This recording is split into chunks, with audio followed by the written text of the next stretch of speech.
Good evening and welcome to BlackDoctor.org. I am your host, Ask Dr. Renee. And tonight we are talking about Alzheimer's and the caregivers. A lot of us in this generation are now taking care of our parents. And thank God they took such good care of us. We're going to take good care of them. But we have tonight a doctor with us who was a caregiver, but who has also dedicated part of her life to helping caregivers. And then we have a caregiver who recently, unfortunately, his father did die, but he, I'm sure, took excellent care of him. So we're going to talk about Alzheimer's and the caregiver tonight. So I know that affects a lot of people. So please, I always ask, I need everyone to like and start a watch party. Everyone like and start a watch party. Tell your friends, tell your family members. I know at some point you're going to have to care for somebody in the middle of a pandemic. It might be a COVID patient, that is your loved one. Please make sure you start a watch party, like and share this out, and let people know that we are having this discussion tonight. And as always, if you have any questions, you can type them in the comments and I will do my best to get them answered. Okay, so let's meet our guest. Good evening. Good evening. Hello.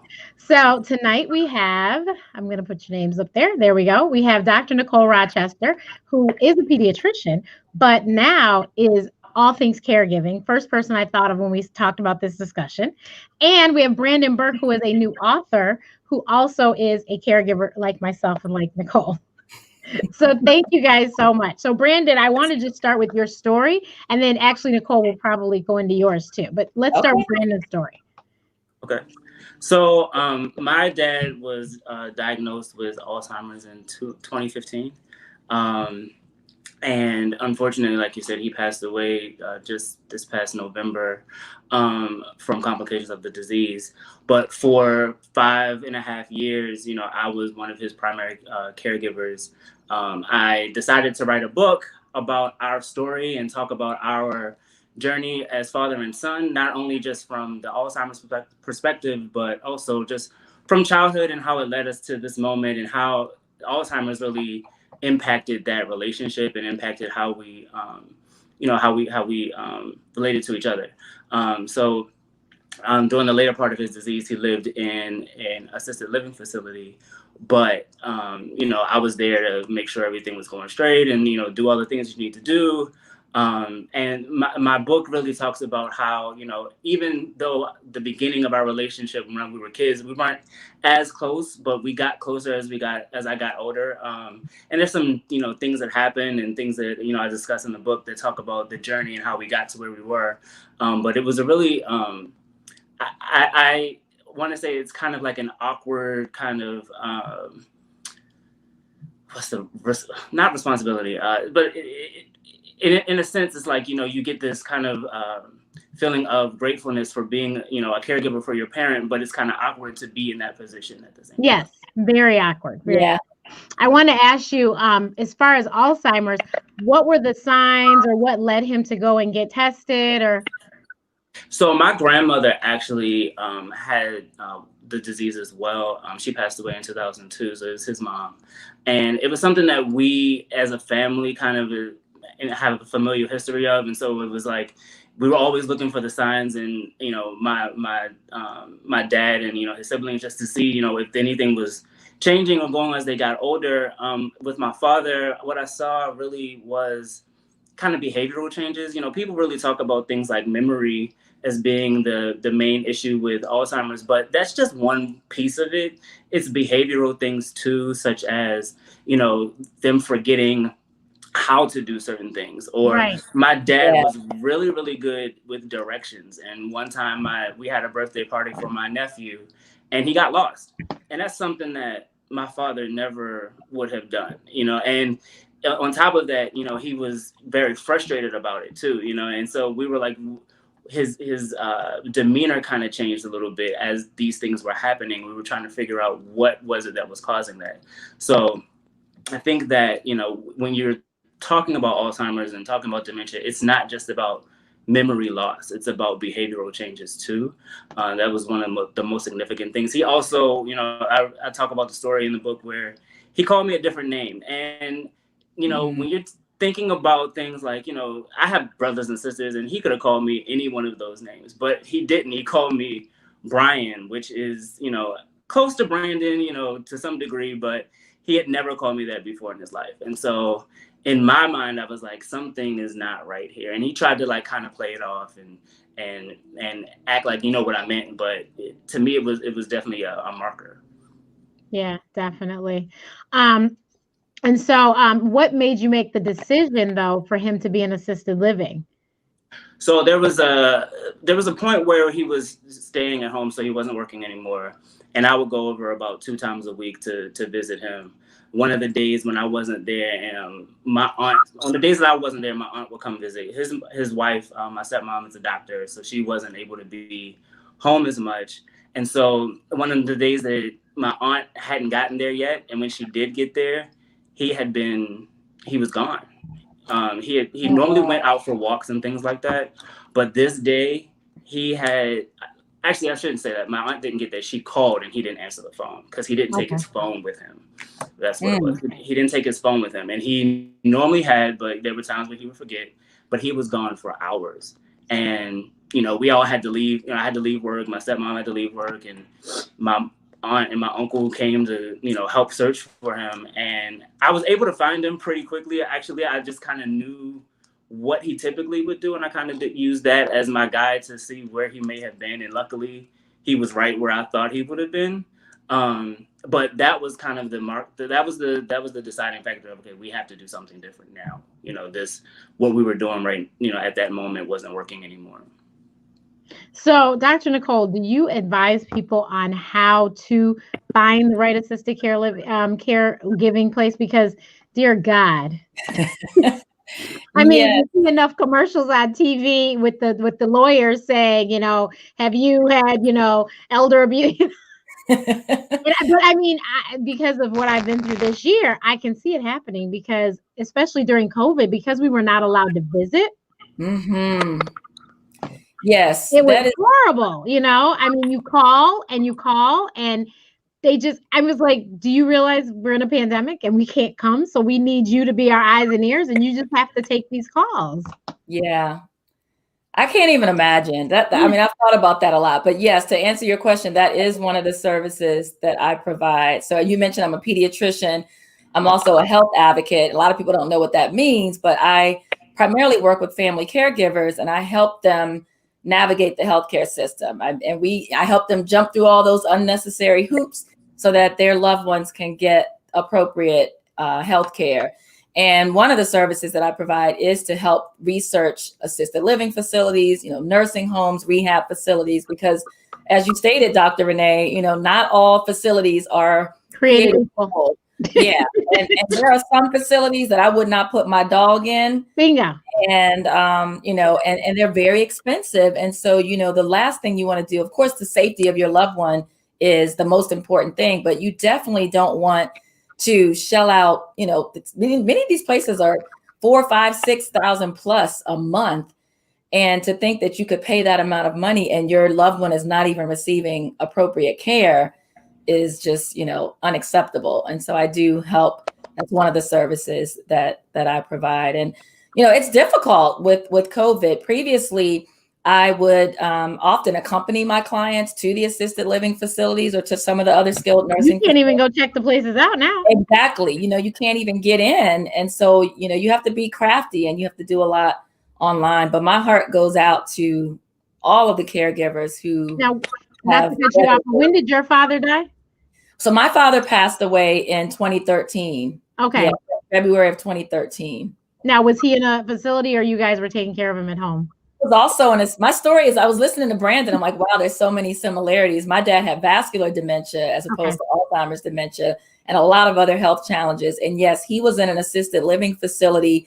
When my 2 older sisters and I first started caring for him, he was still living at home by himself. And initially we tried to make that work. And just like Brandon mentioned, we took turns going to his house and fixing meals and checking on him and calling him throughout the day, reminding him to take his medications.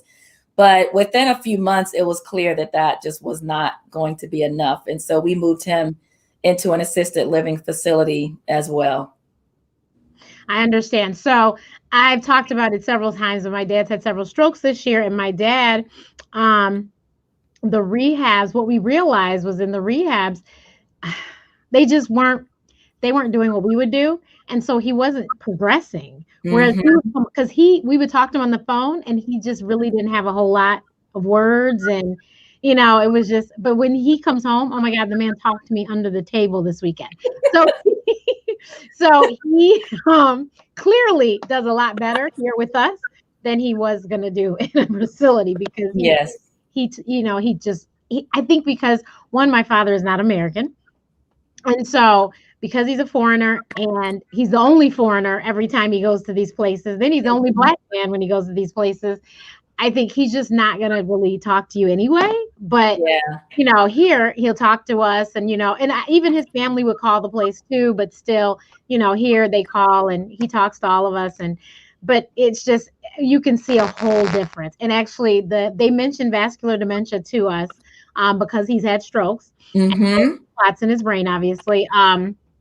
They mentioned that to us, but they're not sure. And I mean, honestly, I will tell you that I've seen a change. The man is literally, it's like peeling an onion, slowly but surely. He says things that you're like, you remember that.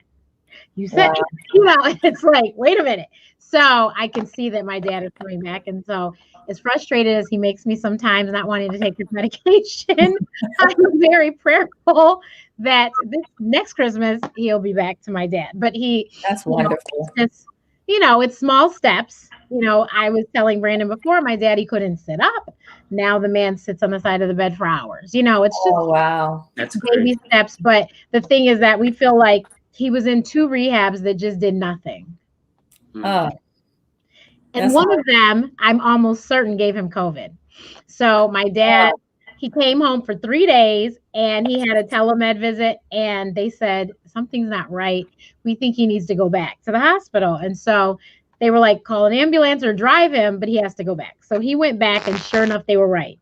They did an MRI. He had another stroke. So then they kept thinking that the strokes were coming from his heart. So they wanted to do a test there. And before they did that test, they had to do a COVID test. Wow. And they were like, it's positive. We were like, what?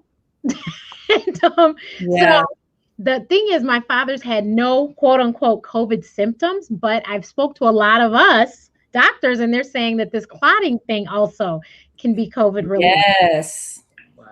So we're like, well, maybe that's what, I don't know, because he ended up having to go back in the hospital again in August with more strokes. So, maybe it is. I don't know. But they told us, and this is crazy, my father he's really wants to get up and go. He is ready to go, even though he hasn't quite realized he can't walk sometimes. So he kept falling. Like every day we would get calls from the rehab, he fell. So we were like, can you put a seatbelt on him? And you know what they said? I know exactly what they said. They said no because it'd be a fire hazard.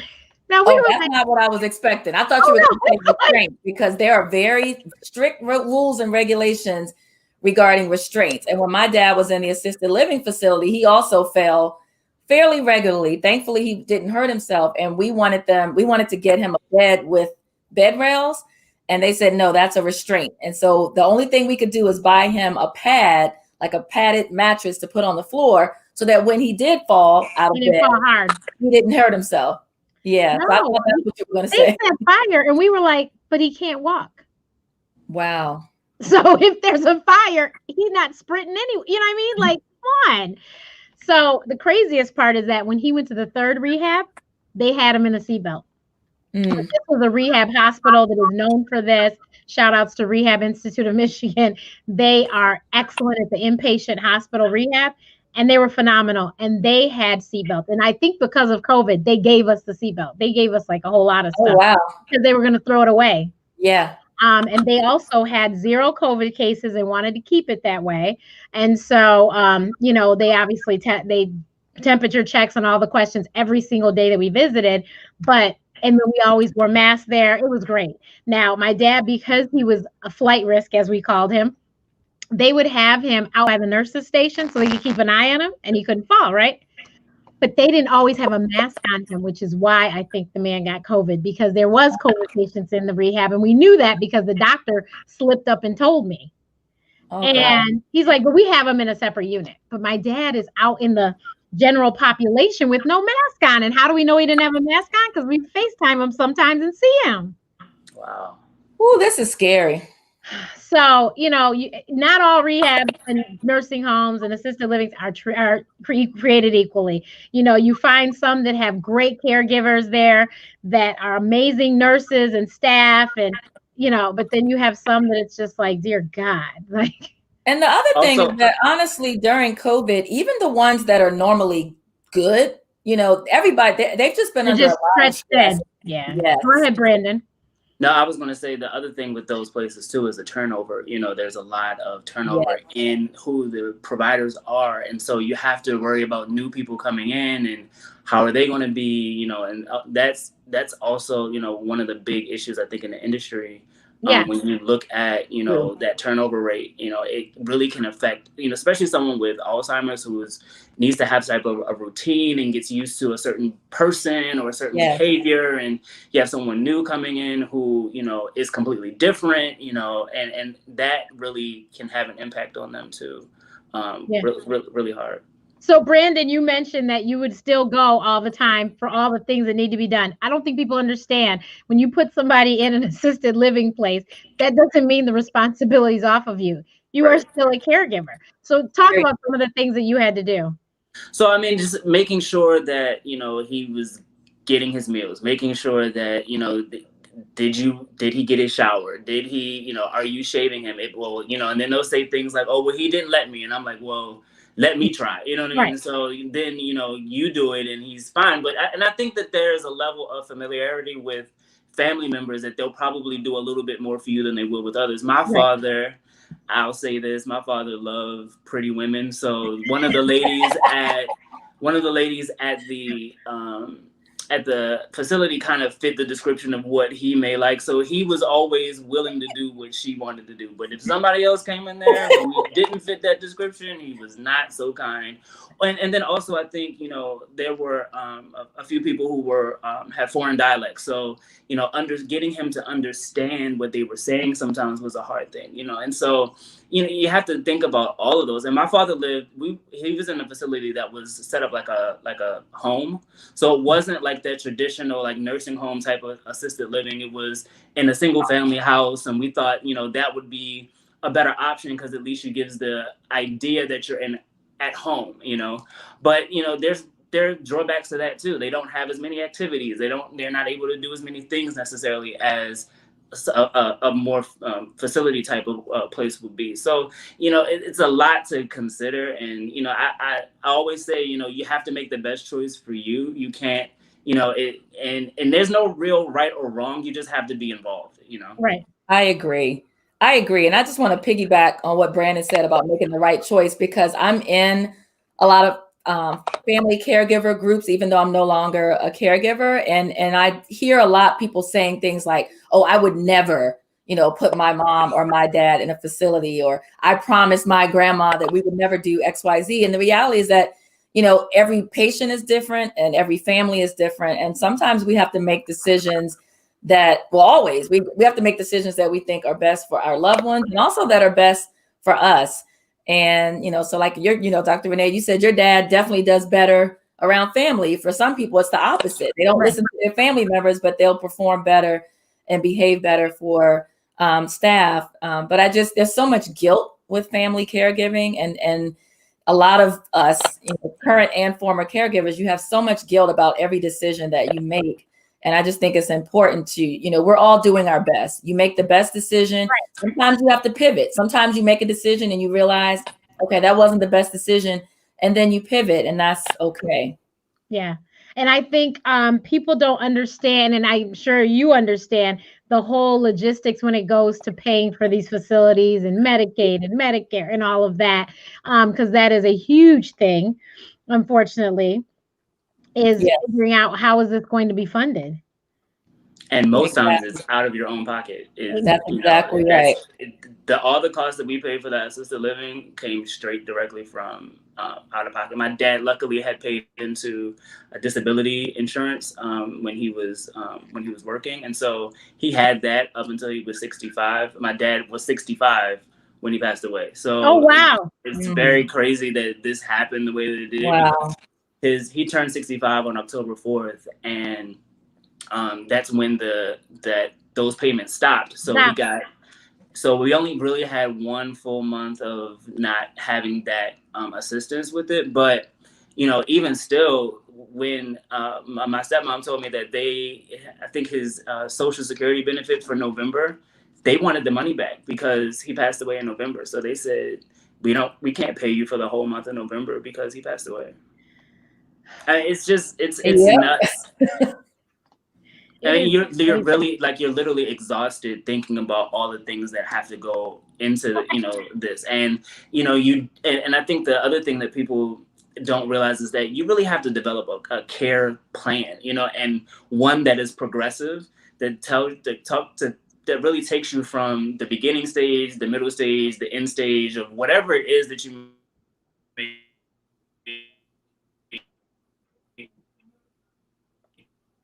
Uh-oh, did we lose him? Uh-oh. Uh-oh, it's going real slow, Brandon. Okay, he'll be back in a second. But I completely understand that because my dad is in a wheelchair, we have to have all this transportation to appointments. Yes. Appointments, and he can't just jump in the car. So yes, and I told somebody, I go, you want to go into business? You need to go into the business of transporting seniors. Absolutely. That's the amount of money to go 10 miles. Woo! You're absolutely right. It is. We have a service in Maryland, in the DC, Maryland area called Metro Access. And, that's what we use for my dad. And it's I don't remember the exact cost, but it's definitely less expensive than some of the private medical transportation services. But because it's so heavily utilized, a lot of times there were issues, sometimes, and he was a dialysis patient. So this is how he used, this is the transportation he used to get to dialysis. And sometimes they wouldn't show up, or, they would be late, or maybe he was moving too slowly and they would literally just take off and leave him. So yes, medical transportation, that is definitely a need. Yeah. And Brandon, are you back? Uh-oh, he's frozen and we can't hear him. Okay. Yeah, I didn't know, I had no idea, but I'm like, my goodness. Now, thankfully, we live very close proximity to the hospital, and a lot of his appointments are there because they have a free shuttle service. Ooh, nice. And that was just because he was inpatient and I had seen a little bus, and I called and was like, they were like, oh yeah. And I go, how much is it? They're like, free. I go, what? Free? That is wonderful. Yeah, so that was a blessing. But we found, there's been great resources to tell you all about the transportation. It's just that it's not cheap. Yes. And I mean, when I say not cheap, like I said, $150 to go 13 miles. One way? Round trip, thank God. Oh, but still, that's a lot. That's not adding in the waiting fee. Oh, gosh. Yeah, it's like Brandon was saying, there's so many costs that go into caregiving, and most of these costs are not covered by health insurance because they're not considered medical expenses, transportation. It was like, I asked them, I said, do you cover the transportation? And the lady said, well, we do. If you call an ambulance. And I said, and she said this like with the straightest face, clearly. And I'm listening on the other end of the phone, like, is she for real? So I go, ma'am, so you think I'm going to call an ambulance every time he has an appointment, and that makes sense? I go, that does not make sense. Not at all. I do not think I should call an ambulance. And then they also said, we might pay for it going, but not on the way back. But you won't know until. How does that make sense? I was just blown away. I'm telling you, this caregiving, like Brandon said, you need to write it all down and get it, because there's so many logistics involved. Then medication. Yes. The cost of medication, we all know is not cheap. Brandon's back. Good. We know medication is not cheap, and it blows my mind what insurance covers and what they don't cover. Absolutely. You have diagnosis, though. Like, the diagnosis is right here. Why wouldn't you cover anti-seizure medicines for someone with seizures? You don't want to get me started on insurance companies. That's that is the bane of my existence. And you're right. I mean, there's so many layers, and I think a lot of people who care for seniors like we do and did, you assume, many people assume that Medicare covers everything, and it absolutely does not. And many people don't realize that there are still co-pays and co-insurance, and so many people get confused with the whole Medicare enrollment process, and some seniors don't have the plans that they need. They don't make that logical for us young folks. Not at all. Because every time I see the commercials, I'm confused. I listen to the, Part A, B, I'm confused. Mm-hmm.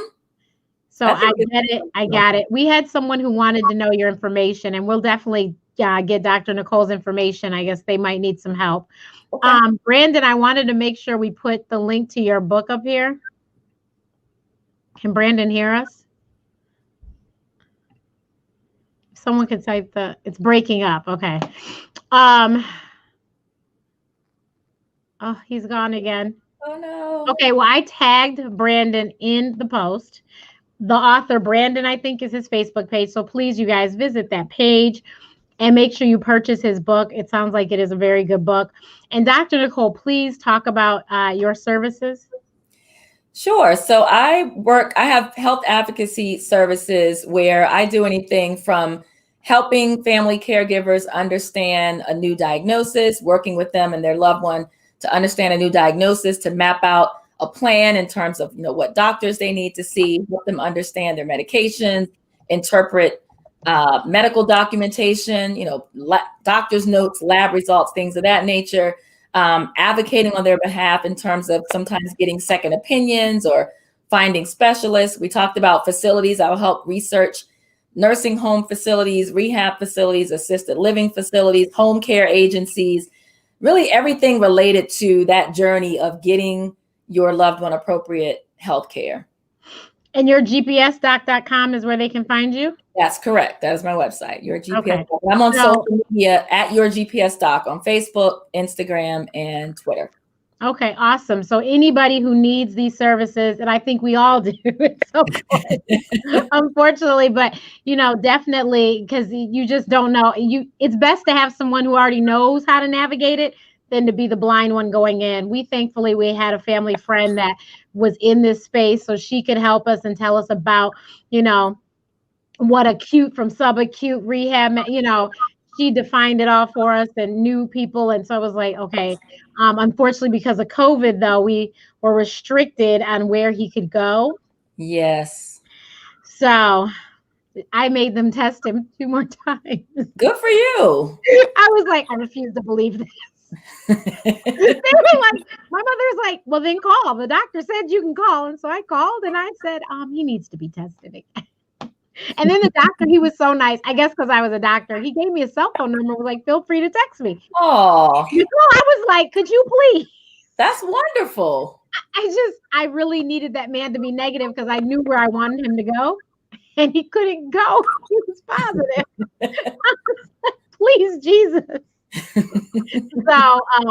So yeah, I'm sure I drove some people crazy, but I mean, that's okay. I had no choice. Not to mention, because we were in a pandemic, I was stuck in Chicago and my dad is in Michigan, right? So I was stuck in Chicago up until July 3rd, and that's when I finally made it to Michigan. But yeah, I had to be safe.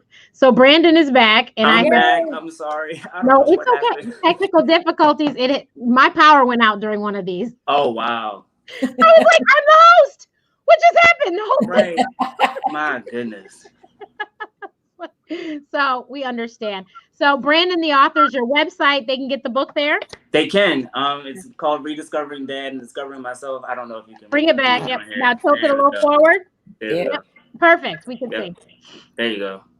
So it's a picture of me and my dad on the front. So nice. Yeah, I did a silhouette. Yeah. I wanted it to kind of be for everyone. I didn't want people to kind of look at the cover and say, oh, they're Black, or oh, they're this or what, because I feel like this story is for anyone and everyone. So that's why I chose that. Look, awesome. Somebody read your book. Yay! Yay! That is my aunt. You didn't have to tell everybody that, Brandon. That's right. Nobody knew that but you and her. That's I true. tell you, It's your just publicist funny. needs to get on you about that. Awesome.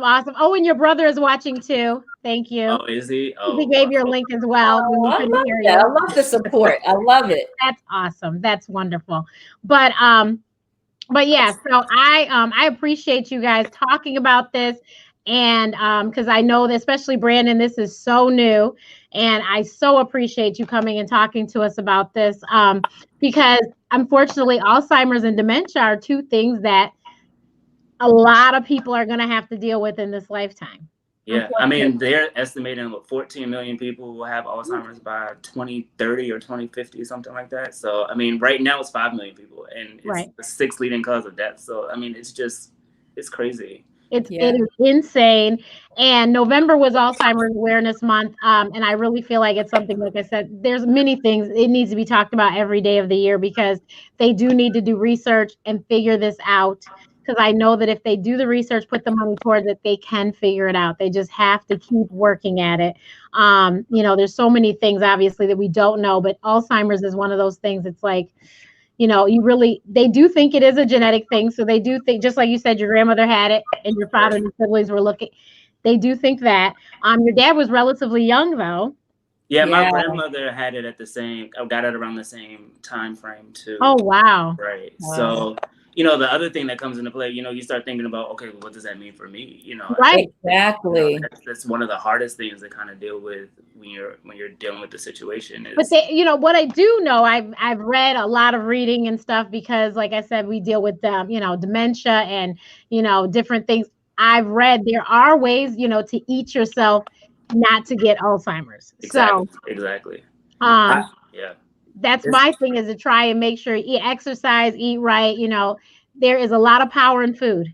Absolutely. And I am quite a scientist, and I believe in medicine. I take medicine daily, but I know that food can also help with that. And mitigating your stress too, like making sure that you're doing things to keep your stress down. I think that's really important. And in a situation like this, it's really hard, because your stress level automatically goes up because you're dealing with this, and then you're trying to tell yourself, okay, let me not be stressed out. How can I figure out ways to do that? And I think it's really important for people who are caregivers to take time for themselves, because if you have not cared for yourself, you can't care for someone else. Right. So you know what? When we were going to the hospital every day, my thing was I would take a shower, but I would never put on lotion, and my skin was just a wreck. It was a wreck, because I would just be hurrying up so we could hurry up and get to the to the rehab in time, and because they have visiting hours, and we need to be there at the top of the visiting hours so we can talk to whomever, whatever therapist. And I finally started putting moisture back into my skin. Oh my God, I feel like a new person. It's those little things, and honestly, my birthday, I hired a trainer. He comes 3 days a week. Nice. Oh, I love that.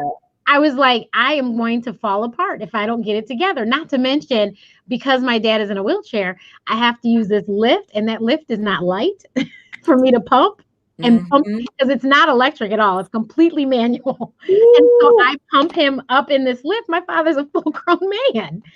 And I'm only a 4'11" woman. So I was like, I'm gonna, I'm not, if somebody in this house has to be able to do it. My mother is a senior citizen as well, so I'm like, I can't ask her to do it. So I said, I have got to make sure that I'm in better shape so that I can do what I need to do.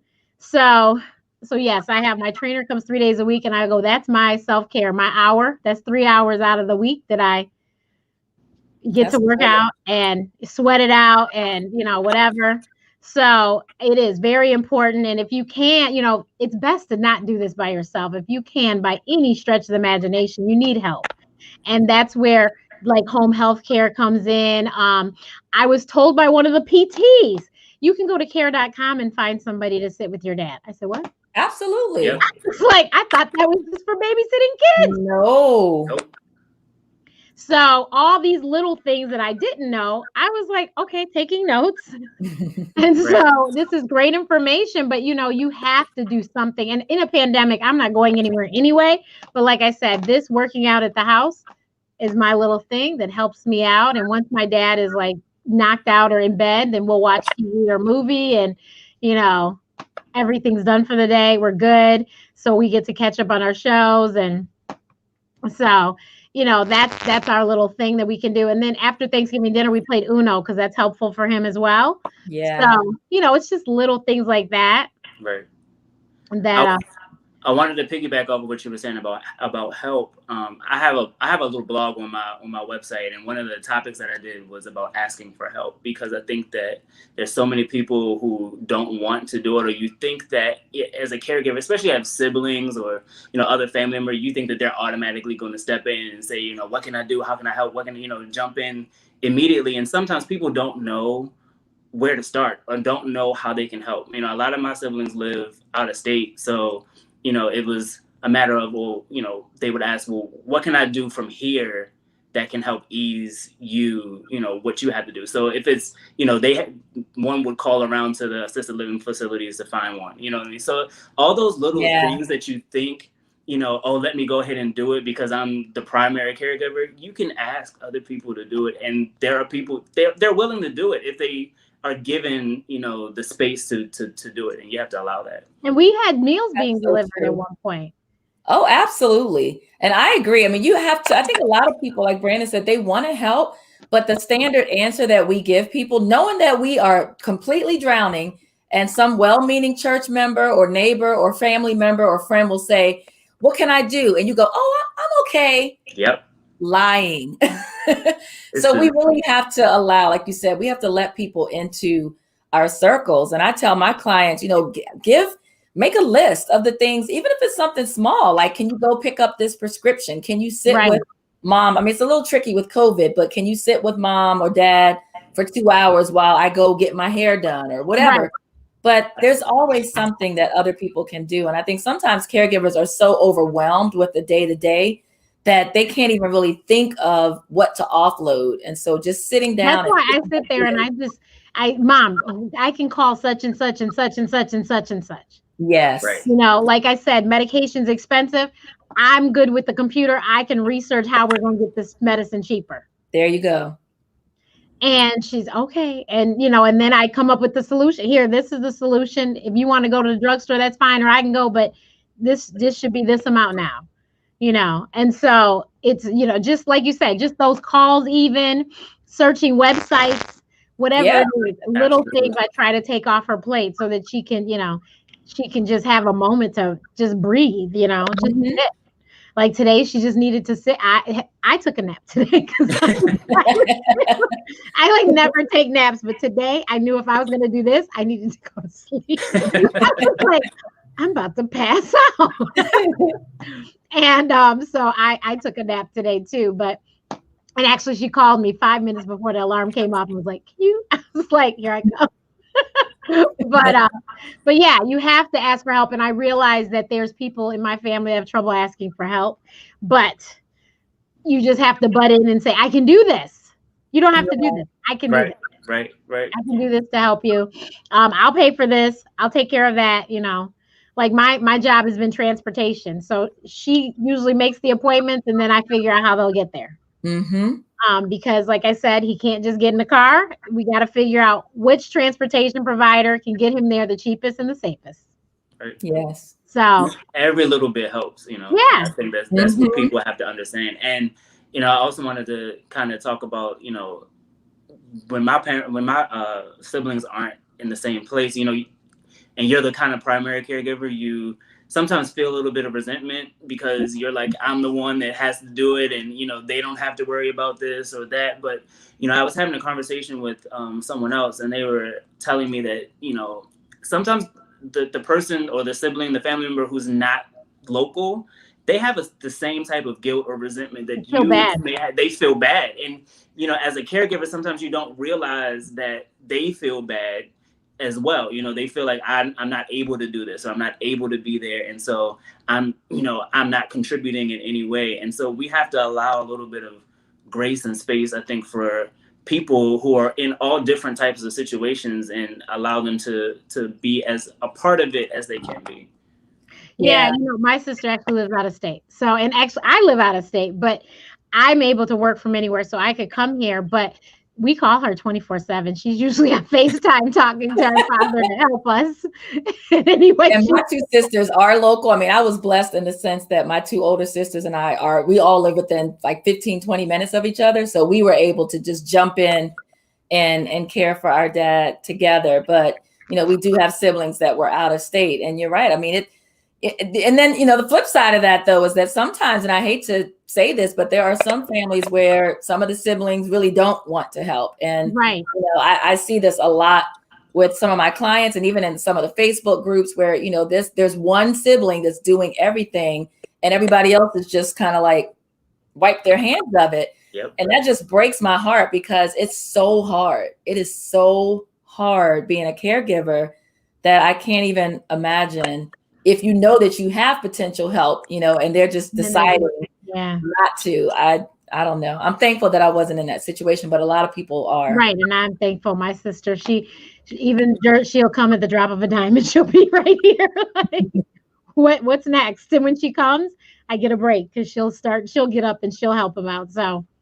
But I think that's why, you know, and I say this, that sharing our stories is our superpower, because it helps us, connects us. It, you know, if you don't tell it, then no one else will be able to, you know, people benefit from it. And so you telling your story will help someone else, or it can get you the help that you may need sometimes. Right. You're telling that story to someone else, and they may say, oh, I have a solution for you. And so we think, you know, we want to keep it to ourselves, or it's private. You know, in our community, we don't tell a lot of our business, you know, and things like that. And, you know, certain, you know, Alzheimer's is, you know, looked at, you know, looked down upon sometimes. Right. And people think, you know, they don't look at it as someone that needs care. They're looking at it as the person is, you know, lost their mind. And it's you have to. It's a disease, just like cancer is a disease. Exactly. Yeah. Exactly. Yeah. Well, thank you guys so much. This has been great, and I think very helpful. We've had a lot of people say thank you for sharing your story, Brandon, and they look forward to reading your book. So we had several people that talked about their parents that are currently going through this. Somebody said their father's currently in the hospital with Alzheimer's right now. So I know that this has been great information and very helpful. So please, you guys, don't hesitate to reach out to these two. They've given you their information, and I tagged both of their pages in the post. So you can always click on their pages, on their Facebook pages, like their pages, and definitely communicate with them that way. And of course, there's always all other social media as well. But thank you so much, and you guys have a great evening. Thank you. Bye.